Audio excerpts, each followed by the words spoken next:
New Year's Eve on Fox. Gonna be a blast. Welcome one and welcome all to the 9th annual ZMangz Show Game of the Year Awards. Thank you everybody. I'll be here all week. So as a standard with this channel and probably many other channels you watch, we're going to look back at the best and worst of games in 2025. This year I'm going to do things a little different. Instead of doing a top 5 or ranking them from worst to best, I'm just going to be reviewing every game I played in 2025, tell you what I liked, what I didn't like, give you a rating, and moving on. And I have to say it like I do every year, no matter how much time or money you have in a given year, you're never going to have enough of either to play every single game you want to play in a given year. And that was definitely the case for me. This year for me personally was extremely busy, so I didn't have a lot of time to play every game I wanted to. So if you want to know what games did not make it in this video, there'll be a short link to this video you can check out to see what games I did not play in 2025. On the flip side, I did watch a lot of movies in 2025, so if you want to know my favorite movies of this year were, you can check out the other short links to this video. And if you're watching my shorts, thank you so much, that really helps the channel out. And with that yap session out of the way, let's start the ZMangz Show 2025 Game of the Year Awards. Let's check it out. Dinner is served. Xenoblade Chronicles X is one of my favorite games of all time. I love the gameplay, world, music, just about everything in this game hits my pleasure points. The original title released during my final year of college, so it holds a special place in my heart for me. So much of my downtime during college was spent grinding Xenoblade X in between mountains of homework, working at Target, and job applications. There is a certain kind of nostalgia for Xenoblade X that I hold that only a few games could ever match. I knew it was a case of not if, but when X came to the Switch, and it did. Monolith did an excellent job of preserving what made X so fun in the first place, while making changes to streamline the experience. Plus, they gave you more content to take on after the final chapter. While nice, it does end on a total cow-up bummer. It was clear that X was supposed to get a sequel, but that got pushed aside in favor of 2 and 3. When they got around to porting X, they just said screw it and ended the game on an utterly bleak note. There was a reason why I compared it to the equally downer ending of Hellstar Remina. It's the kind of ending that says like, yeah, there's a small chance that they can get out of this mess, but don't hold your breath. The ending aside, Xenoblade Chronicles X Definitive Edition is the best way to play X, and it is still the best game in the Xenoblade series. This battle is about to explode. Fight! It was nice for Capcom to include all of these other titles with my CVS2 port. I do have to give Capcom credit. They have been doing a fantastic job of making sure their older titles are easily available. Take some notes, Namco. After Marvel vs. Capcom got an excellent collection, it was inevitable that the rest of the Capcom fighters would come back in a big way, and here we are. I love me some Capcom vs. SNK 2. It still holds up visually, and it's nice being able to play it whenever I want to and mess around with the crappy but fun characters. Kyosuke is so cool, but man, he is Kyosuke in CVS 2. Also, after playing CVS 2 and Street Fighter 6 back to back, Blanka should never be top tier in a game ever again. And it's also cool to play games like Plasma Sword, Project Justice, and the Power Stone games. I never got to play Plasma Sword, and man, this game is a lot of fun. Hayato is so cool, and I do have Project Justice on my Dreamcast back home, but I haven't played it too much. This game is also a ton of fun. Zaki's also a total badass. I really hope she's in Marvel vs. Capcom 5. And the Power Stone games are awesome. Why can't we have arena fighters like this instead of the crappy anime games that Namco craps out? Between this collection, Terry and Mai in Street Fighter 6, Ken and Chun-Li in City of the Wolves, Capcom and SNK have been weirdly buddy-buddy lately. Is Capcom vs. SNK 3 going to happen? There's been at least one leak saying that, yeah, it's in the oven. I think it would be cool to see a proper Capcom vs. SNK 3. At the same time, it would be very difficult to support Street Fighter 6 and Capcom vs. SNK 3 and whatever the main SNK game is at the time. It would be cool, but maybe too much to handle, especially with how big Street Fighter 6 is in Japan. With that said, if it comes out, I will not be against the CVS 3. It would be cool to play as SNK characters in a fun fighting game again.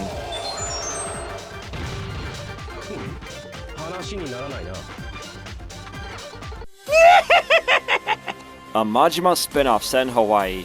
That is a wacky idea, and that's basically my thoughts on this title. It's just Majima having a crazy adventure in Hawaii, and that's all you need to know. The gameplay is fun. I played it on the hardest setting and felt it was a relatively hardy challenge, and like most RGG games, you get a lot of side activities to enjoy like Crazy Eats or Mahjong. A girl got me into Mahjong, that's why I know how to play it. Also this year, I replayed the Pirates of the Caribbean level in Kingdom Hearts 3, and I forgot how much fun pirate games can be. Leave it to Sega and Goro Majima of all people to save pirate games when Ubisoft failed at doing so. There is not a whole lot here for the overarching story of Like a Dragon, and it is on the shorter side, but that just means it does not overstay its welcome like most close to major releases. It's just an excuse to party with Majima, and that is not a bad thing. It's fun on the sun and fun on the bun with the Mad Dog. I do feel like RGG has gone overboard with the Like a Dragon games ever since 2017, so I do hope that they take a break from the series after Kiwami 3. It seems like they are doing that with Virtual Fighter and Stranger Than Heaven.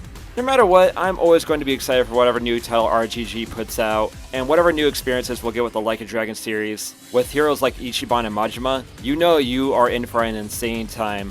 Please put Ichiban or Majima into the next Smash Bros.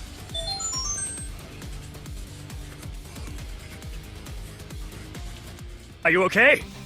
I made a video about this title already, but damn it, I need this. I was so excited for City of the Wolves. It felt like SNK was putting their all into this title. It seemed like the classic SNK of old was back, baby, but as we got closer to launch, the paint started to chip away between an underwhelming beta, bizarre marketing, a really weak roster that included a DJ that no one cares about, and that sack of crap Ronaldo being put in the game over SNK characters that we actually care about. By the time the game came out, I was over it. I thought the title was fun at first, but the more I played, the more I realized that City of the Wolves is just the worst parts of the max system from King of Fighters 15 and the drive system from Street Fighter 6 combined into a game that got old fast with abysmal balance. Even then, the netcode still sucks, and I can't find any matches anymore besides SNK diehards. All that advertising, all that Saudi blood money, Ronaldo, all that was for nothing! It felt like SNK was trying to make a game for a market that does not exist. If you're an old school SNK fan who is really into wrestling, soccer, European dance music, and human rights violations, City of the Wolves must be your favorite game. I really cannot stress how much this title bummed me out. The SNK that we all grew up with no longer exists. It's just there because the royal family decided that ruining art was better than doing something productive with all that money like solving world hunger or creating cleaner energy. Better luck next time, SNK. We'll see you in Art of Fighting 4. I cannot believe they greenlit Art of Fighting 4. Round 1.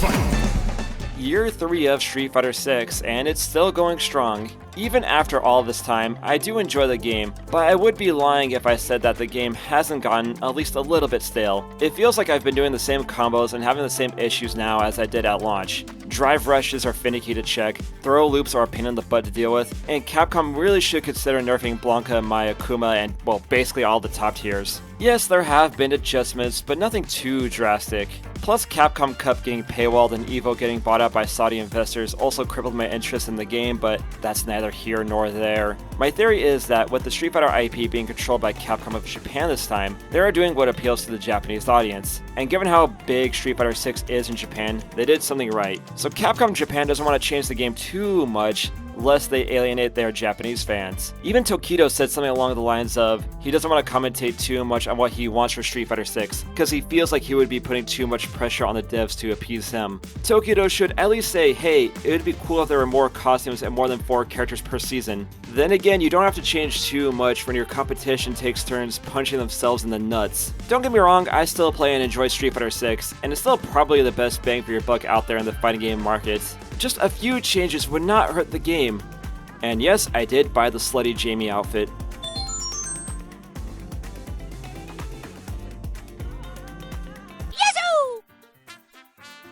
One of my favorite games from my youth. Croc was an early 3D platformer that did not age all that well. Thankfully, this remaster solved all those issues. Now Croc plays like a game made after the year 2002. I still remember all the little secrets. Man, I remember more about a 3D platformer from like, what, 1997 than I do anything from elementary school. A man's got to have priorities after all. And man, those graphics and music hit me right in the gut with nostalgia. If you did not grow up with this game, there probably is not much here worth checking out. It's just a basic 3D platformer from the early days of the genre that quickly got forgotten in a sea of better platformers. Like Gwimbly Adventure on the Saturn, that was a good one. Still, the music and art of Croc hold it up, the controls are far better in the remaster, and there's plenty of bonuses to check out. It's a game from an era long since past and it shows, but if you're curious, it's worth checking out. And between this and the Pac-Man World remakes, I'm glad that 3D platformers are being remade for millennials like me.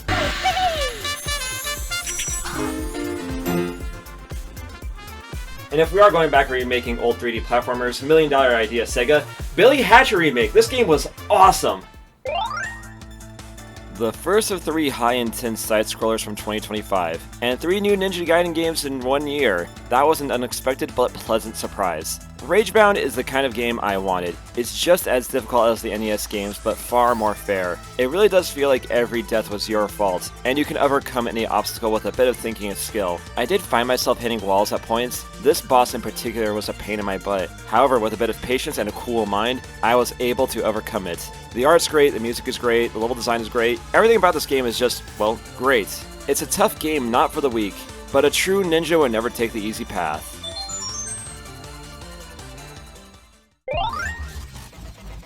If I had a nickel for every ninja series that got a reboot in 2025, Shinobi Art of Vengeance is one of those Metroidvania titles that's popular in the indie scene, and it feels like a logical progression for the classic titles I grew up playing on my beloved Sega Genesis. Art of Vengeance is a perfectly fine side-scrolling game. It doesn't do anything new with the genre, it just gave it a nice coat of Shinobi paint, which is not a bad thing, because Metroidvanias are up there with Earthbound-inspired RPGs as the Bud Light of the indie world.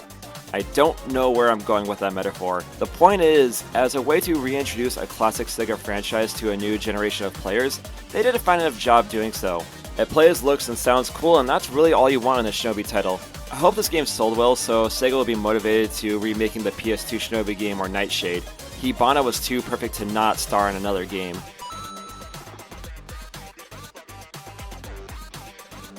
By the way, all you Sega fanboys I see on Facebook and YouTube, y'all owe this game an apology. Sega has been on demon times since the 2020 movie renewed interest in the series. Outside of Sonic Colors Ultimate, the series has been on a hot streak since the start of the decade, and that streak has kept rolling on with Crossworlds. This might be the best kart racer ever. It's like Sega kept throwing everything plus the kitchen sink into Crossworlds to make it stand out, and they never stopped. But I mean this in the best way possible. There's so much customization going on here, a lot of fun tracks, so many characters to choose from, and none of it going stale. Also, whoever remixed I'm Here for the Kronos Island track did not need to go that hard. If a 10-year-old ZMangz heard that there would be an official Sonic game where I could have Sonic, Pac-Man, Mega Man, SpongeBob, and the Ninja Turtles in it, he would have shit his pants. Like literally, he would have shit himself so hard that he would have gone through the roof. I can't say too many good things about Sonic Crossworlds. If I had a nitpick, it might be too much for a game night. There's more of a learning curve to this game than, say, Mario Kart. And yeah, it is a letdown that the DLC don't have voices. I can understand that Nick and Paramount are cheap, but that does not excuse Sega's characters from being silent. It's very weird to have SpongeBob and Patrick be in a video game and then be totally mute. Whatever my complaints are, they are minuscule to the amount of fun I had with this title. Sonic Crossworlds Racing is a fantastic title and definitely one of the better games of 2025. Shaw! Games that spend over 8 years in development are either amazing or crap. Thankfully, Silksong is in the former category. It's a solid, well-made game with gorgeous graphics and a lot of creativity. Those 8 years in the oven really paid off. The art direction is top shelf. I could get lost in these environments, and I did. I love games where the story is told through the environments more so than dialogue. The world that Team Cherry created is so unique and alive. It takes skill to create a world that is actually alive rather than having a bunch of dudes T-posing around all day and calling that world building.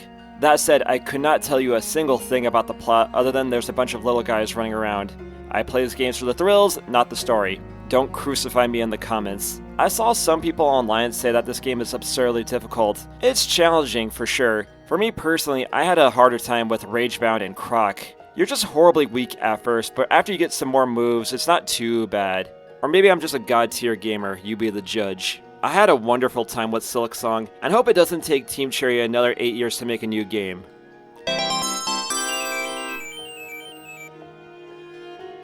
So there's all the new games I played in 2025. So what's my game of the year?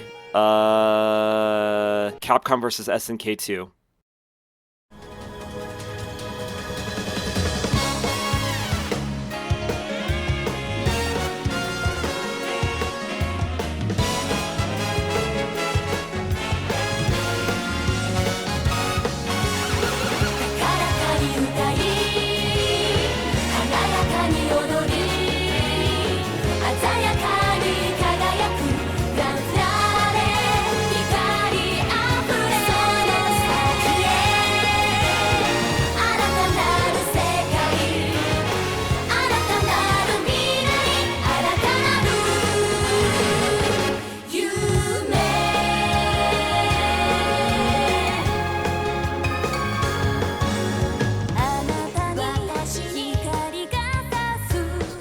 That's funny, according to my list, I played exactly 10 new games in 2025, and a lot of them are just ports or remasters or whatever. You can't beat the classics after all. So that's my look at 2025 games finished, and I hope you enjoyed it. Overall, it seemed like a pretty good year for not only games, but entertainment in general. There's just so much entertainment out there, you just can't even wrap your head around it. And I really hope I do get around to some of those movies and games I missed this year, because there's a lot of good stuff that I just don't want to miss out on. Plus, we should enjoy some good before AI slop is just shoved down our throats. Oh gosh. Real talk though, at the end of the year, I do like to show appreciation for my fans. I know I'm not the biggest YouTuber out there, and I pretty much admitted that I'm never going to be like a major YouTuber, but I enjoy creating content, and if you enjoy watching, thank you. Whether you just came on this year, or sometime last year, or even follow me as far back as 2016, from the bottom of my heart, thank you for following me and supporting me throughout the years.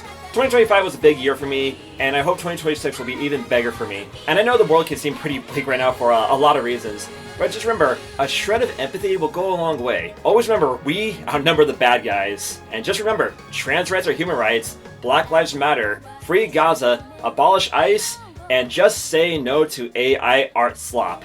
And with that little word out of the way, let me know your favorite movies, games, anime. Let me know your favorite stuff in 2025 down there in the comments. While you're down there, subscribe to the channel, hit the bell as well for notifications on future videos. Follow me on social media accounts like Twitter, Instagram, TikTok at ZMangz. I hope everybody had a fantastic holiday season, and I hope everyone has a safe New Year's, because you already know my liver is going to get punished. See you in 2026, everybody.